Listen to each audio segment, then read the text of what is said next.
I'm going to go rewatch the Canelo Golovkin fight right now. And I'm going to go score it again right now. And then do a video giving you guys my score. Because I haven't scored the fight. When I was watching it live, my stream was interrupted midway through the fight and it was choppy for a couple rounds. So I wasn't able to score those rounds. So, I didn't give a scorecard immediately after the fight. But I will give one after I've watched the fight today. All right. So stay locked in for that one. But for now, I want to talk about the reaction of some prominent figures within boxing and how they viewed the scorecards. You've got neutral people like Peter Fury, who's not connected to either one of the teams. And as you see, Peter Fury said, these two met their match, great fight, and max credit to both men. If this fight went either way, it was close. Personally, I had Canelo 1, maybe 2 up, agree with the judges. So here's one man who definitely doesn't think it was a robbery. And this is a neutral guy. This is a guy who does know his boxing, who is a smart man, who's not hysterical in any way. And he thought it was a fair result. And he agreed with the judges. That's a neutral man. But what's most interesting to me is not the neutral people like Peter Fury. What's most interesting to me, and some of you guys know where I'm going to go with this here. This is what's most interesting to me. This interview on Fight Hub TV, an excellent channel, with Abel Sanchez immediately after the fight.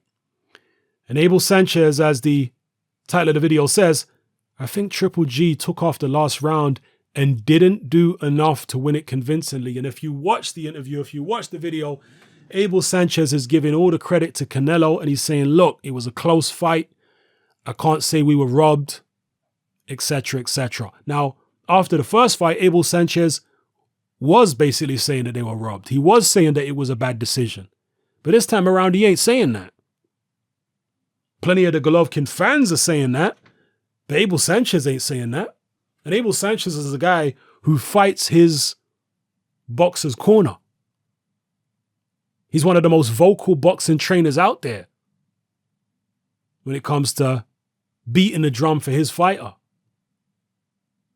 But in this instance, you got Abel Sanchez basically saying, hey, it was a fair result. Like, it wasn't a robbery. Like, yeah, we might have thought we nicked it by a round or whatever. And in this video, actually, Abel Sanchez says it was a 1-round fight, meaning it was a fight which hinged on 1 round. It could have gone to Canelo or it could have gone to Golovkin by 1 point. That's what he's saying.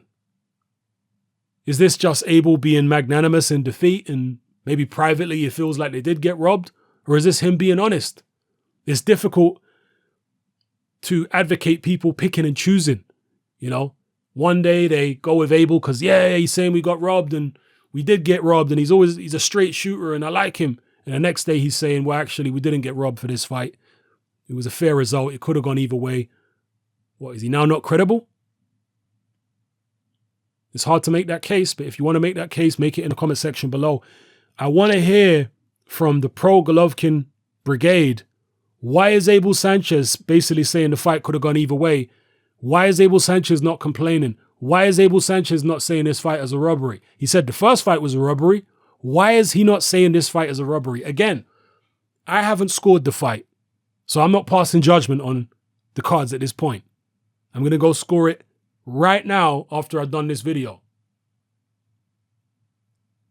But until then, please let me know why Abel Sanchez is not calling robbery. He called robbery after the first fight, but not this fight. What's that all about? Let me know in the comment section below, people. It's happening. I'm out.